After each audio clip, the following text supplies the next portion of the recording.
Génesis. Es un proyecto que ya de mucho tiempo atrás he querido iniciar, y de hecho, no es para echarme porras, ya llevamos 2 reuniones, pero mi papá me dijo, oye, ¿y a quién le escuchaste estos conceptos que estabas hablando? Y le dije, la verdad, eso es algo que he descubierto a lo largo de muchos años. Particularmente los primeros 2 capítulos de Génesis han sido para mi vida espiritual fundamentales, y pensar que por fin, después de muchos años enseñando la Biblia aquí en Horizonte, podemos entrar a fondo en algunos de los capítulos más importantes de toda la Biblia, es muy emocionante. Quiero aclarar antes de iniciar que muchas personas ven los primeros 2 capítulos de Génesis y llegan con muchas preguntas acerca de la creación, porque se narra la creación. Entonces surgen preguntas como, ¿fueron 6 días literales o fueron eras y etapas en las cuales Dios creó el mundo? ¿El mundo es joven, el mundo es antiguo? ¿Dios creó a través de la evolución o Dios creó hablándolo y todo salió así de la nada? Esos son temas que vamos a hablar, pero todavía no. El plan es que vamos a estar en Génesis mínimo 6 meses, probablemente entre 8 y 10 meses, son 50 capítulos. Pero al principio vamos a ir bastante lentos. Hoy vamos a ver solamente 3 versículos. Entonces te digo que lo vamos a terminar en 8 a 10 meses, para que no creas que nos vamos a tardar 5 años considerando el libro de Génesis, cuando nos tome 8 semanas considerar únicamente los primeros 4 capítulos. Pero esos capítulos son tan fundamentales para nuestra fe y nuestra creencia que ameritan verlos con un poco más de tiempo. Entonces, las primeras cuantas semanas realmente no vamos a salir de Génesis capítulo 1 y capítulo 2, porque hay muchos conceptos muy importantes. Pero estoy muy emocionado. Si tienes tu Biblia, ábrela a la primera página. Bueno, probablemente tienes el índice y esas cosas, pero prácticamente la primera página. Estamos en Génesis 1, versículo 1. Lo voy a leer en la NTV, después oramos y consideramos este pasaje juntos. Dice así: en el principio, Dios creó los cielos y la tierra. La tierra no tenía forma y estaba vacía, y la oscuridad cubría las aguas profundas. Y el Espíritu de Dios se movía sobre el aire, o más bien en el aire, sobre la superficie de las aguas. Entonces Dios dijo, que haya luz, y hubo luz. Oramos. Padre, te damos tantas gracias por este pasaje y la oportunidad de venir domingo tras domingo a estudiar, pero hoy venimos con una expectativa especial, empezando un nuevo libro, sabiendo que tú nos vas a hablar. Padre, sabemos que hay 1000 teorías acerca de la creación y no queremos entrar en eso todavía. Queremos entrar a lo que es muy claro, y eso es que tú eres la fuente de todo, tú eres el creador del universo, y todo lo que somos te lo debemos a ti. Damos gracias por tu poder, por hablar a existencia todo lo que vemos, y no solamente por crear este mundo y este universo y la creación, sino por estar dispuesto a bajar a esta creación, a traer luz donde había tinieblas, a traer orden donde había desorden, a traer gozo donde había oscuridad. En el nombre de Jesús, amén. Hoy en día la mayoría de los libros tienen su portada y tienen sus páginas, y si quieres ver el contenido de un libro, si estás en una biblioteca o una librería y quieres ver un libro, ¿qué es lo que haces? Lo agarras y lo ojeas un poco, a lo mejor lees unas cuantas páginas al azar para poder ver el contenido o el estilo mínimo del autor, lees los títulos de los diversos capítulos, a lo mejor lees el índice.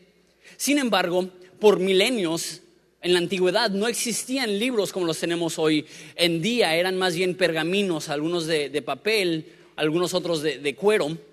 Y no había la facilidad de hojearlo, porque tenías que irlo desenrollando y enrollando por el otro lado. Y tampoco había la posibilidad de tener un índice, porque ¿cómo vas a poner, vea la página tal, cuando no hay páginas? No puedes decir, ok, a 3 centímetros del pergamino o a 1 metro del pergamino. Entonces, para poder entender el libro sin tener que leerlo todo, casi todos los libros de la antigüedad, en su primer párrafo, dan un resumen del contenido del libro.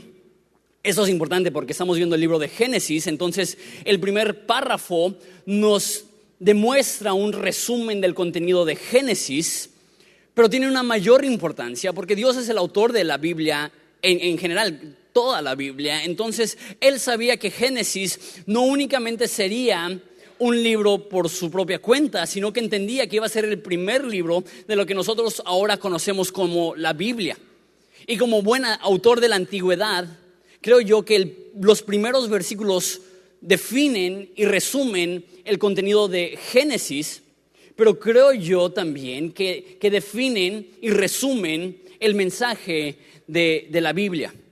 Que Dios no quiere que sea un misterio el propósito de la Biblia, que Dios no quiere que sea un misterio por qué fue escrita la Biblia, y nos lo dice desde el principio. De hecho, eso explica por qué esos versículos son tan extraños. Me gusta como le dice la Reina Valera, dice que en el principio creó Dios los cielos y la tierra estaba desordenada y vacía.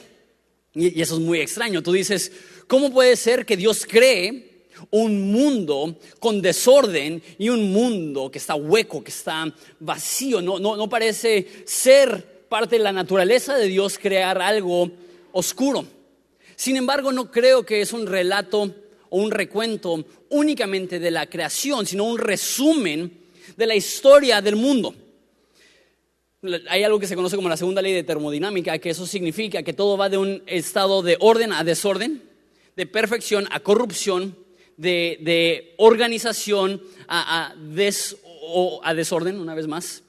Y eso es lo que sucede en el mundo. No sé por qué Dios lo permite, pero Dios crea el mundo, ¿y qué es lo que sucede? El mundo está desordenado y vacío. Pero me encanta que Jesús o Dios no se queda en el cielo observando el desorden a la distancia, sino que nos dice en la Reina Valera que el Espíritu de Dios se movía sobre la faz de las aguas. Me encanta esa forma de describirlo tan poético. En la NTV un poco más sencillo dice, Dios se movía en el aire sobre la superficie de las aguas.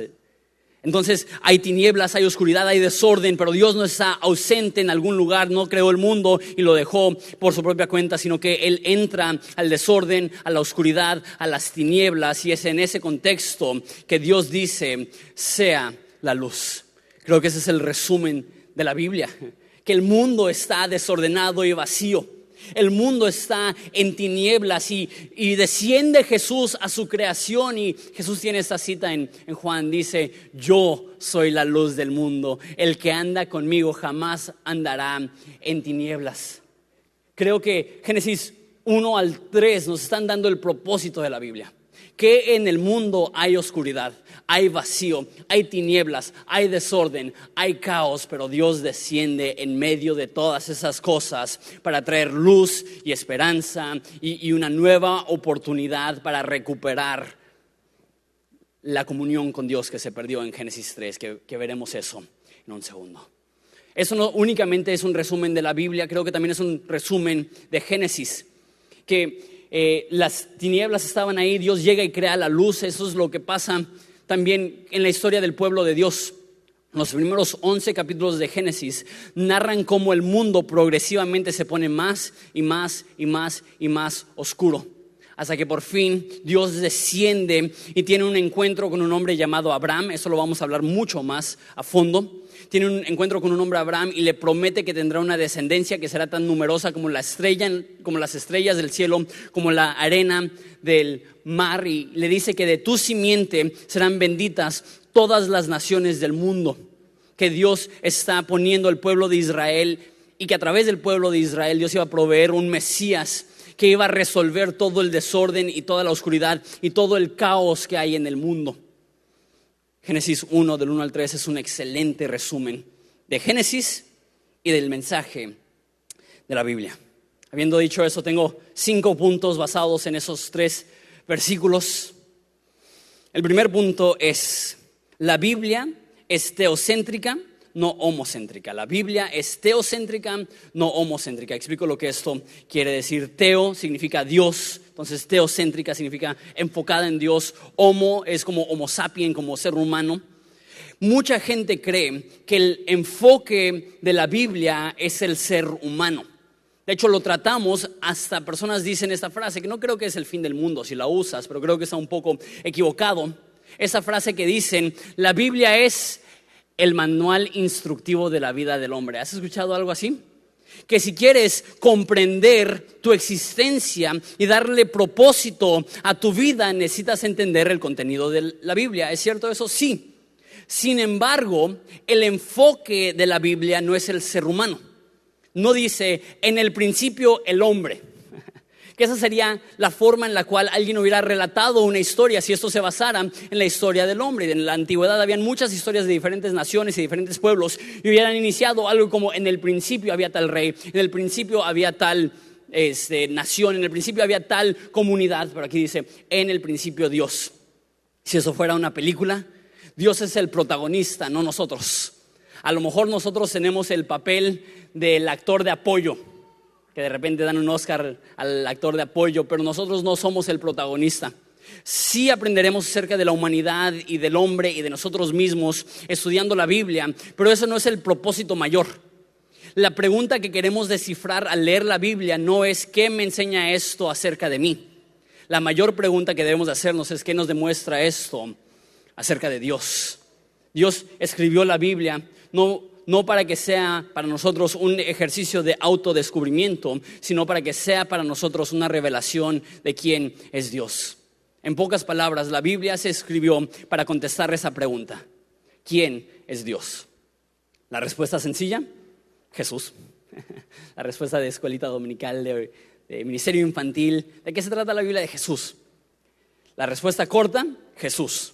La respuesta completa: tenemos que considerar las 800,000 palabras que contiene ese libro para descubrir a fondo y de manera profunda cómo y quién es Dios. La Biblia no se trata del hombre, es de provecho para el hombre estudiarla, pero la Biblia se trata de Dios.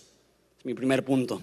No estamos intentando descubrir quiénes somos nosotros, quién es la humanidad. Estamos buscando descubrir quién es Dios. Punto número 2. No solamente dice en el principio Dios creó, dice en el principio Dios creó los cielos y la tierra. No solamente en el principio Dios, sino que nos dice qué es lo que hace. Punto número 2, toda la creación proviene de Dios. La palabra crear aquí es bara, es hebreo, que es una palabra especial. Crear para nosotros puede tener muchos significados, pero la palabra bara significa crear de la nada. Tú y yo podemos crear. Tenemos una iglesia muy creativa que toma ideas y toma fotos y toma imágenes y toma 1000 cosas y creamos. Porque queremos reflejar el hecho que Dios es creativo, pero Dios es creativo en una forma que el hombre no lo puede ser. Porque tú y yo necesitamos una materia prima para crear algo. Pero vara significa crear de la nada. Esa palabra, cada vez que se utiliza en la Biblia, hacen referencia a Dios, porque Dios es el único que puede crear de la nada. Que Dios habló las cosas a existencia. Que Dios no utilizó materia prima para crear al mundo, sino que antes de que existiera el tiempo, en el principio, Dios fue quien creó los elementos que ahora existen. Todavía no voy a hablar a fondo de la creación, pero sí siento que es importante tocar este punto. Como dije, sé que hay muchas preguntas y qué de los dinosaurios y qué de la edad de la tierra y todas estas cosas la hablaremos en unas cuantas semanas. Sin embargo, sí siento que es importante mencionar esto ahorita. Todo cristiano debe de aceptar que la creación no es el producto, o el mundo del universo no es el producto del azar o de las probabilidades. Ningún cristiano puede creer que es una casualidad que existimos. Tenemos que llegar a la conclusión que hay un creador detrás de nosotros, detrás del universo. Y no únicamente los cristianos debemos de creer esto, sino que la Biblia dice: el necio ha dicho en su corazón que no hay Dios. El ateísmo no es el modo default del corazón. El ateísmo es cuando una persona está intentando reemplazar la idea de Dios. ¿A qué llegó? La conclusión más lógica al ver la creación es que hay un Dios. Y aún evolucionistas que son honestos y objetivos, si van lo suficientemente atrás y les preguntas, ok, ¿cómo inició el mundo? ¿No? Pues empezó con masas que fueron aventadas a través del Big Bang, y en el mundo habían unas células, que las células fueron evolucionando a otras células y otras células más complejas y más complejas. Pero dices, ok, ¿qué pasó antes de eso? No, pues el Big Bang. ¿Qué pasó antes del Big Bang? No, pues habían partículas ahí flotando. ¿Y qué pasó antes de que habían partículas ahí flotando? No, pues no sé. Si un ateo honesto no tiene una respuesta de dónde salió la materia para crear un Big Bang, que ellos creen que el universo se creó a través del Big Bang. Pero si son honestos, ellos tienen que llegar a la conclusión: la ciencia no presenta ninguna respuesta del origen del universo. Ni siquiera especulación, no hay forma de procesar cómo puede existir algo de la nada. Si tú estás aquí y tú eres ateo, a lo mejor estás viniendo aceptando una invitación de un amigo. Antes que nada, quiero decir esto: qué chido que estés en la iglesia. Qué chido que tú, siendo ateo, te hayas dado el tiempo de venir y escuchar, a lo mejor curiosear. Y no pretendo insultar tu inteligencia, pero lo que quiero hacer es invitarte a que consideres, si vas lo suficientemente atrás, ¿cómo inició todo? ¿Cómo puedes decir que de la nada surgió una explosión? La Biblia dice que el universo declara la gloria de Dios. Dice Pablo que los atributos invisibles de Dios son claramente vistos a través de la creación. Y una vez más, no estoy insultando tu inteligencia, pero lo que sí te quiero decir es que toma más fe ser un ateo que ser un cristiano. Toma más fe decir que no hay un Dios que simplemente decir no lo entiendo. Lo que sí creo es que en el principio creó Dios los cielos y la tierra, y esa es la única respuesta que yo puedo dar del origen del universo. Todo proviene de Dios, toda la creación existe porque Dios la creó de la nada, y por ende ahora toda la creación está apuntando ahora a Dios, diciendo cree que Él existe, cree que Él es real. Al considerar todo, la conclusión es: necesita haber un orden inteligente, un ser poderoso detrás de todo. El hecho que yo te puedo hablar, que tú me puedes entender, que vemos colores, el hecho que la existencia humana es tan compleja, solamente nos lleva a una respuesta, y esa respuesta no es el azar, y no son las probabilidades, y no es que a través de formaciones y mutaciones ahora hemos evolucionado a lo que somos. La realidad es que la respuesta que necesitas menos fe para creer es creer lo que dice Génesis 1:1: en el principio creó Dios los cielos y la tierra. Punto número 3. Y ese es el punto que está un poco más extraño, pero considerémoslo juntos. Dios crea el universo con la capacidad de tener oscuridad. Génesis 1:2. Y el mundo, dice, estaba desordenado y vacío, o en la NTV dice: la tierra no tenía forma y estaba vacía, y la oscuridad cubría las aguas. No pretendo saber todas las respuestas, no sé exactamente cómo era, pero si lo tomamos literal, Dios crea el mundo. No hay luz, porque todavía no ha dicho sea la luz. Meramente hay un planeta totalmente oscuro. Y dice que había desorden, que había agua. Es lo único que sabemos acerca de esta tierra en su infancia. Que Dios creó un mundo oscuro, vacío y desordenado. Y no sé cómo te sientes al entrar al mar, pero imagínate simplemente un mar vasto, turbulento, oscuro. Así era el mundo. Y a lo mejor te preguntas: eso no pareciera la creación de Dios. Uno pensaría, lo que Dios crea, lo crea bueno. De hecho, eso lo veremos al resto del capítulo, que 6 veces, de hecho 7, un día lo dijo 2 veces. Dios crea algo y dijo que es bueno. Y Dios vio la luz y dijo que era buena. Y Dios vio la tierra y vio que era buena. Y Dios vio al hombre y dijo que era bueno. Entonces la naturaleza de Dios es crear bueno. Entonces, ¿cómo puede ser que Dios crea algo y el resultado es vacío, desorden, caos y oscuridad? Yo creo que eso es representativo, como dije, de lo que sucede en el mundo. No entiendo por qué, pero Dios crea un mundo donde existe la posibilidad de que se descomponga. El mundo ahorita es obvio, el mundo es caído, el mundo no es como Dios lo creó, el mundo no lleva la perfección que era la intención de Dios. Ahorita el mundo ha sido tristemente corrompido por el pecado. Pero ¿por qué lo permite Dios? Es una pregunta muy común. Mucha gente dice, si Dios es bueno, ¿por qué no al crearnos nos crea incapaces de hacer lo malo? ¿Por qué no, cuando crea el mundo, lo crea incapaz de destruirse? ¿Por qué no crea un mundo como el próximo mundo, donde no habrá pecado, donde no habrá dolor, donde no habrá muerte, donde no habrá enfermedad, donde no habrá maldición? ¿Por qué darnos miles de años de tragedia cuando nos pudimos ahorrar todo si Dios hubiera creado un mundo incapaz de descomponerse? No tengo una respuesta lógica, pero sí tengo una respuesta que apela al corazón. Porque lo lógico sería, no, pues que ¿para qué sufrir si no tenemos qué? Pero tengo una respuesta que apela al corazón, y eso es que Dios es un mejor escritor que nosotros.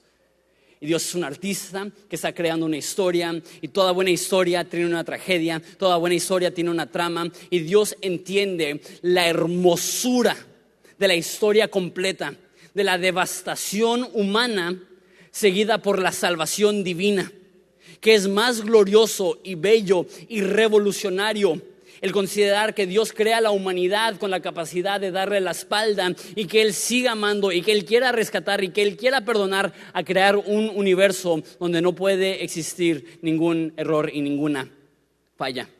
No entiendo por qué. Mi única respuesta es que Dios es creativo y Dios está escribiendo esta historia. Y una vez más, a lo mejor sería más fácil que fuéramos incapaces de pecar. Y personas dicen, no, pues Dios nos creó con libre albedrío para que le podamos escoger. Pero el problema es que Dios nos dio libre albedrío y no lo escogimos. Le dimos la espalda, decidimos optar por rebelión. ¿Por qué? ¿Por qué no simplemente decir, ok, ustedes son incapaces de romper mis leyes, ustedes son incapaces de romper mi creación? No lo sé. Lo único que sé es que aún en medio de toda esa tragedia, dolor, desorden, vacío, lo que quieras decir, Dios sigue operando. Eso me lleva a mi próximo punto, el cuarto.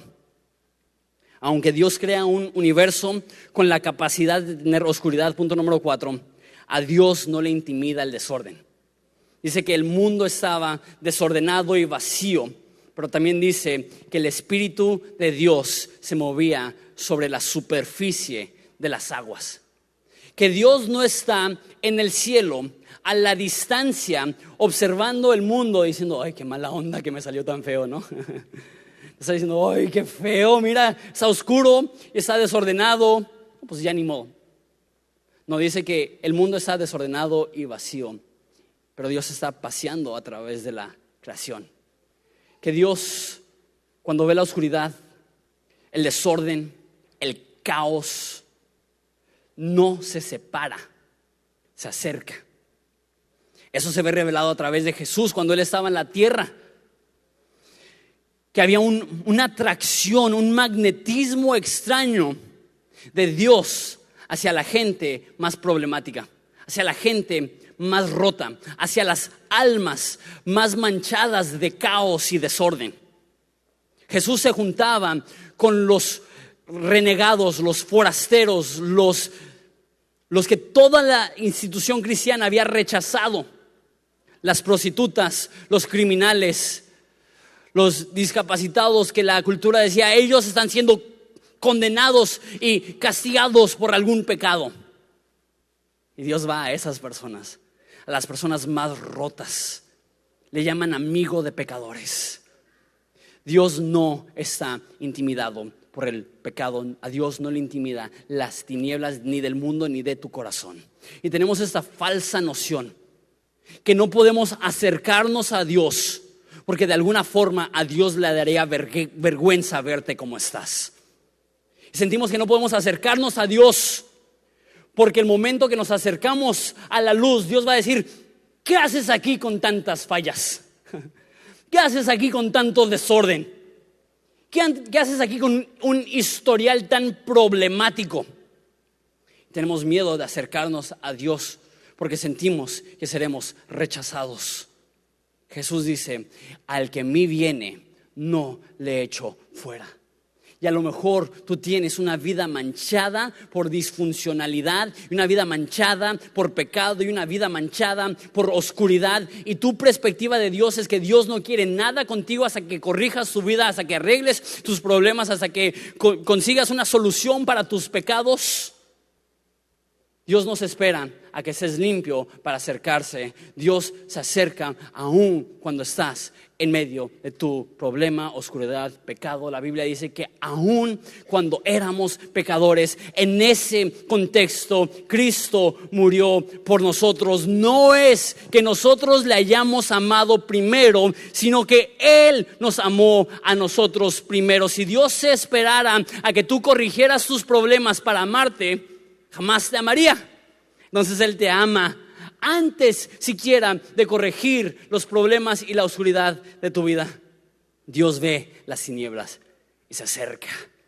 Hay un magnetismo extraño de Jesús hacia el dolor, de Jesús hacia el vacío, de Jesús hacia el desorden. Y cuando Dios ve a una persona descarriada, cuando Dios ve a una persona que se ha separado de Él, cuando Dios ve a una persona que le ha dado la espalda, uno pensaría que Él diría, perdón la frase, la fregada con él.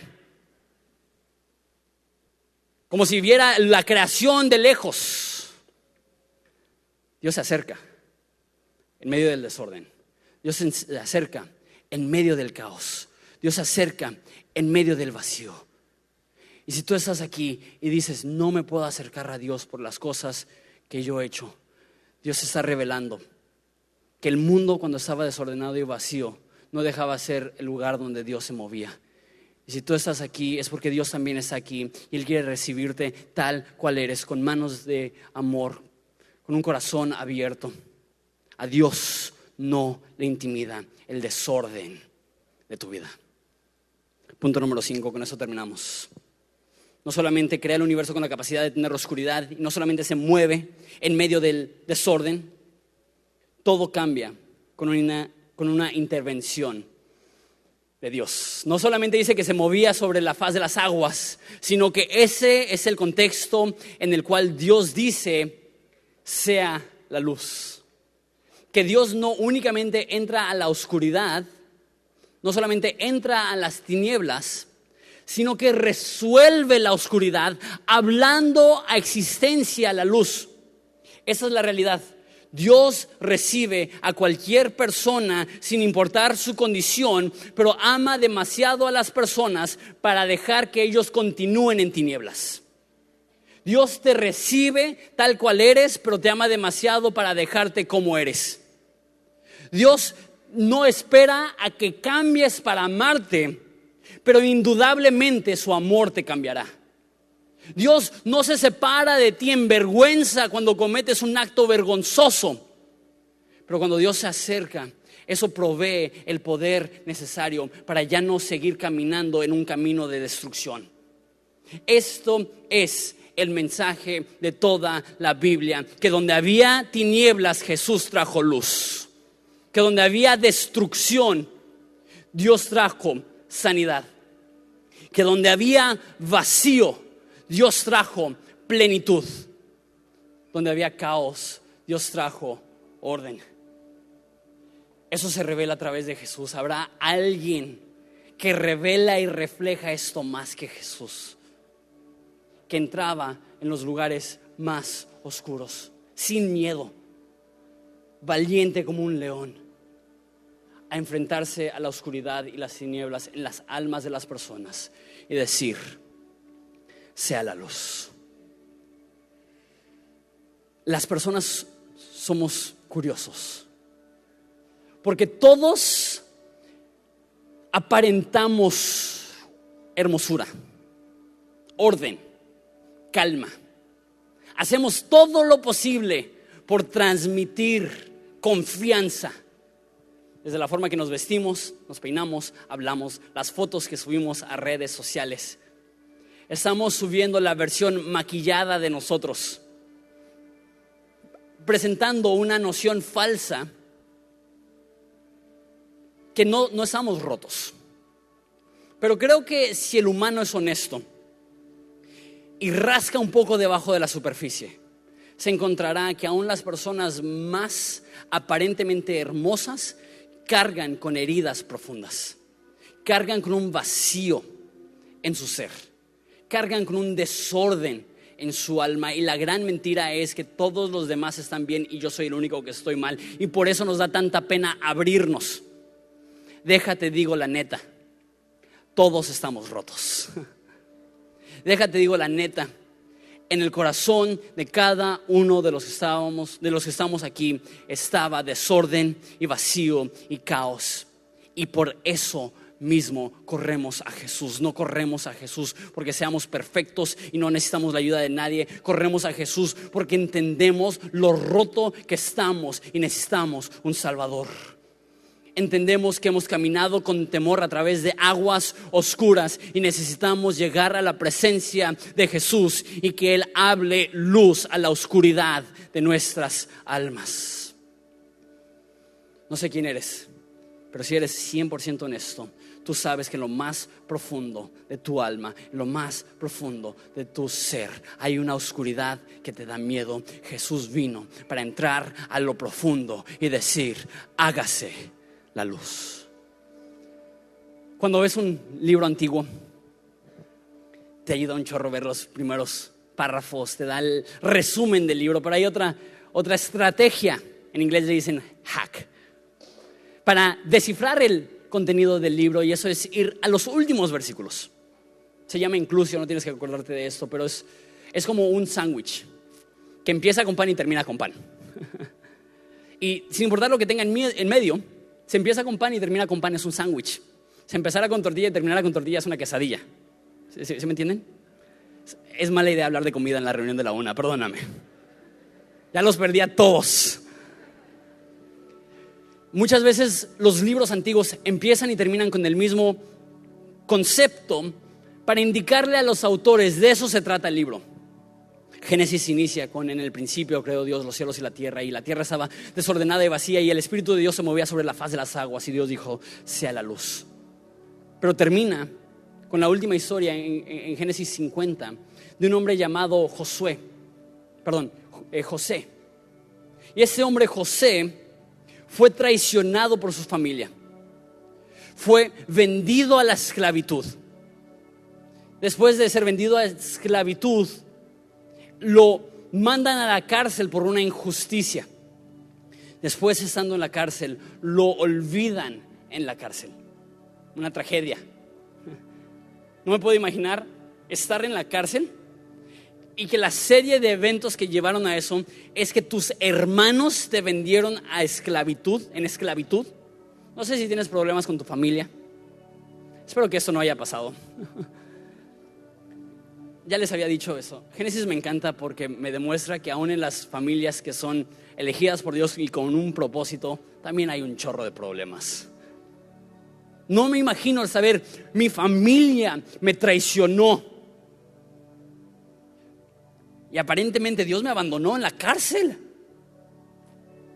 Pero Dios saca a José de la cárcel y milagrosamente se convierte como en el vicepresidente, la mano derecha del faraón de Egipto, y salva a todo el reino de Egipto. Y vienen las naciones vecinas en tiempo de hambruna a pedir hambre, y después de décadas de que su familia lo había dado por muerto, llega su familia a Egipto y ven a su hermano. Y obviamente los hermanos, ahora enfrentándose a la segunda persona más poderosa del mundo, temen: nos va a matar. Y le piden perdón y dicen: no sabíamos lo que estábamos haciendo. Esa fue la respuesta de José en versículo 20 de Génesis 50.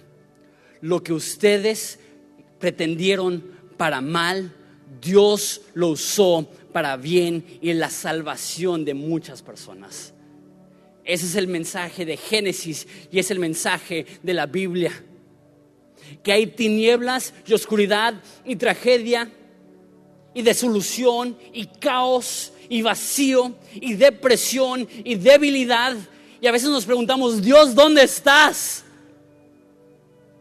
Pero lo que el humano pretendió para mal, Dios lo puede convertir en algo bueno para la salvación de muchas personas. Esta es la historia del mundo. Un mundo en el cual reinó el desorden y el vacío, pero Dios no se quedó con los brazos cruzados, sino que descendió a su creación y dijo: sea la luz. Y fue la luz. Nos ponemos de pie y oramos. Padre, te doy tantas gracias por esta realidad. Te damos tantas gracias que en medio de la oscuridad, en medio de la tragedia, en medio del dolor, en medio del pecado, en medio del desorden, en medio del caos, tú sigues ahí, trayendo luz, trayendo esperanza, trayendo rescate, trayendo salvación.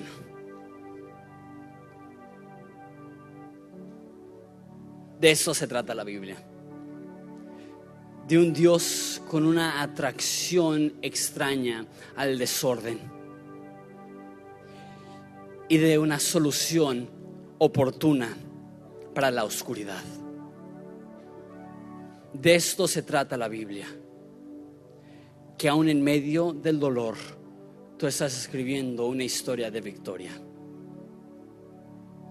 De eso se trata la Biblia.